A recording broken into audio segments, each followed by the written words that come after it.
There is a village in northern England, far past where the map turns to mist, where no birds sing and no stories are told, not aloud, at least. The village is called Ashthorne. Once a bustling community known for its coal mines and Gothic chapel, it's now reduced to ruins. But not because of the mines. Not because of the economy. Because of a house. A single, rotting Victorian house at the edge of town. The Marowick estate. People call it the house that remembers. Because even after all these years, it remembers everything. But no one dares say that aloud. Except me. Because I lived there. Because I was the only one who made it out.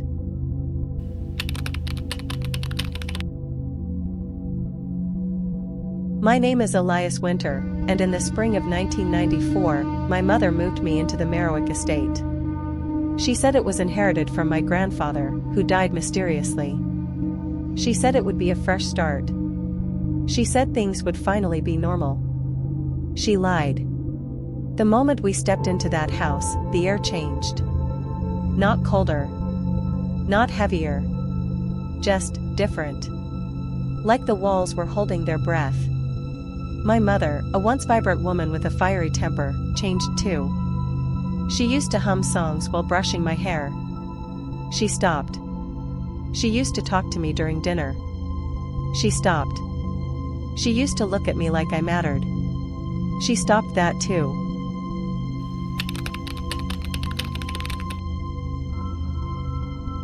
My first night there, I couldn't sleep. Something about the room was wrong. Not just the faded wallpaper or the smell of rotting roses. But the mirror. A tall, warped mirror stood in the corner. Old. Dusty. Cracked at the top. I turned to sleep, but something made me glance back at the mirror. There was someone inside it. A girl. Pale, with black eyes and a torn dress. Her mouth was sewn shut. Literally, stitched with black thread.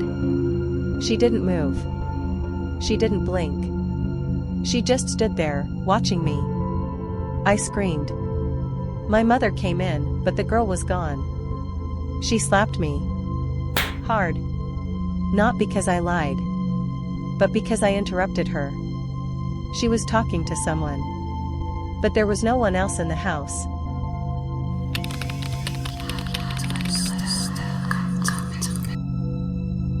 Days passed.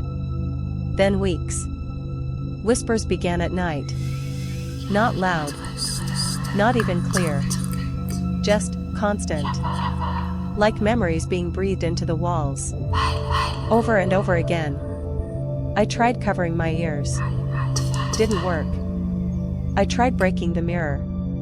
It shattered. But the next day, it was back. Perfect. Whole. Waiting.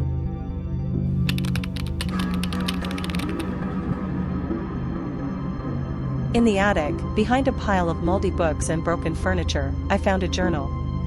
Belonged to a boy named Samuel Marowick, the son of the man who built the estate. His first entry? Mother stitched Mary's mouth shut today. She wouldn't stop screaming. Now she only sobs at night. Father says she'll forget eventually. But she won't. She remembers. We all do. Mary. The girl from the mirror.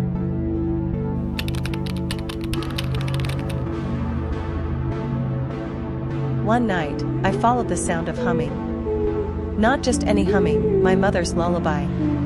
But it wasn't coming from her room. It was coming from behind the walls. I pressed my ear against the hallway panel.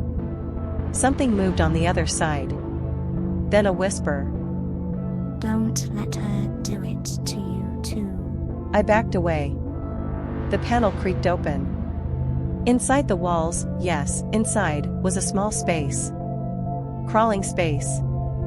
Inside, etched into the wood, were drawings. Children. Chained. Mouth stitched. Eyes wide with terror. Blood smears marked each figure. I ran.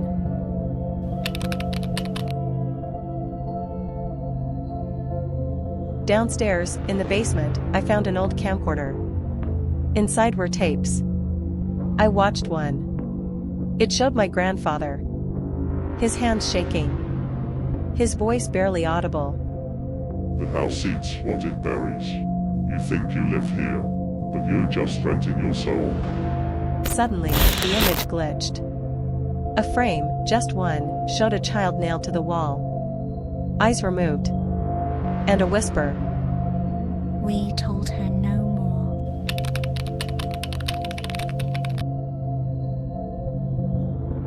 I tried to burn the house. Poured kerosene in every room. Lit a match. It fizzled. In my hand. The air itself refused fire. It was as if the house didn't allow destruction.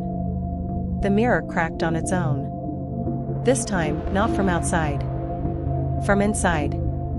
A fist. A face. The stitched girl. She was no longer still. She was trying to get out.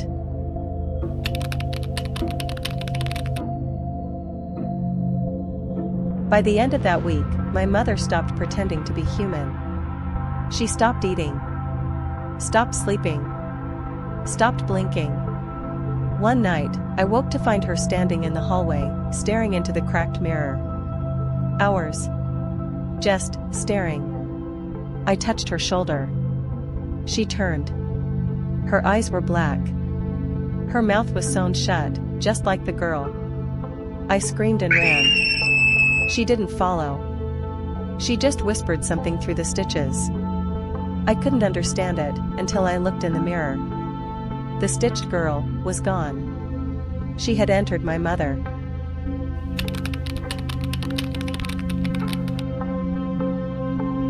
I tried to escape. Tried to run into the woods. But the forest was wrong. It looped. Every path led back to the front porch. And the house always knew when I tried to leave. It started punishing me. I heard knocking beneath my bed one night. When I pulled the rug back, beneath the floorboards, I found bone. Tiny bones. Dozens of small hands and skulls wrapped in cloth. And faces. Faces of the stitched children, buried in silence. Samuel's journal mentioned them. The house demands silence. It feeds on the cries of the forgotten. If you scream, you're next.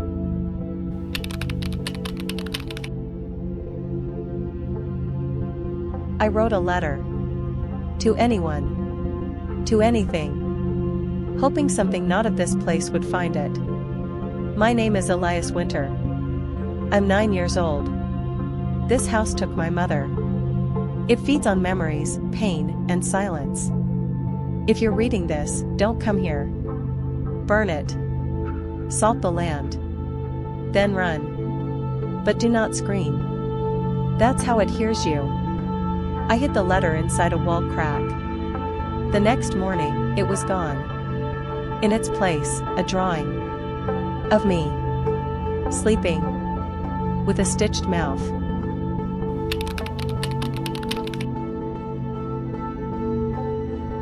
Reality became elastic. Time no longer worked in that house. One night I was 9. The next, I looked in the mirror, and I was 30. Gray in my hair. Wrinkles. Sadness in my eyes. Then the next day, back to 9 again. The house wasn't trapping my body. It was fracturing my soul. Samuel's journal said. It pulls from you until there's nothing left. You don't age. You decay. Slowly. Forever. And then I saw him. Samuel. Not as a ghost. As a boy. In the hallway. Real. He looked at me with hollow eyes. She's almost done with you, he said. And vanished.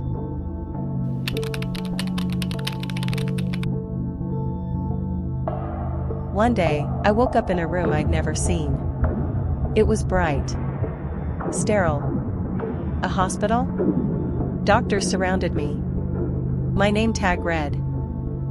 Elias Winter. Age, 34. Diagnosis, persistent childhood delusion. Trauma-induced hallucinations. They told me there was no house. That my mother died in a car crash when I was 7. That I'd been imagining everything for 25 years. That there was no Marowick estate. No stitched girl. No mirror. Only trauma. They showed me photos. Case files. News clippings. Part of me started to believe them. Until the nurse leaned down to whisper. "Don't scream, Elias. She's right behind you." I turned. In the window reflection, my mother. Still stitched. Still staring.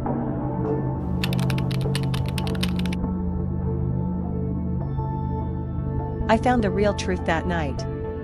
The house was not built on cursed land. The house was the curse. It was born from suffering. The Marowick family had been part of a cult, the Order of the Quiet Veil. They believed pain was divine. That silence brought enlightenment. They sewed the mouths of children shut to protect them from evil. They thought they were saving souls. They didn't realize they were creating a demon. The Hollow One. A creature born from the stitched screams of the voiceless. It grew inside the house, feeding on trauma. And Mary, the first girl, was its bride. They buried her alive. She didn't die. She became part of the house.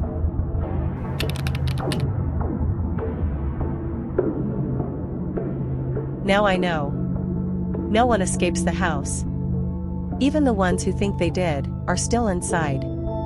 That hospital? That was just a memory the house created to feed on hope. The truth? I'm still 9. Still in that bed. Still staring at the mirror.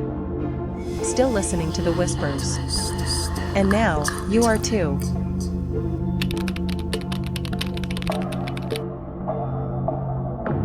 Because by listening, by hearing this, you gave it your attention. And that's all it needs. That little pause you felt when you heard about the stitched girl? That moment of silence in your room right now?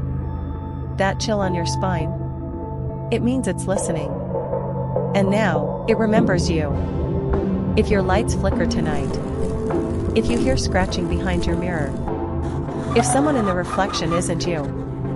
Don't scream. Or you'll end up just like me.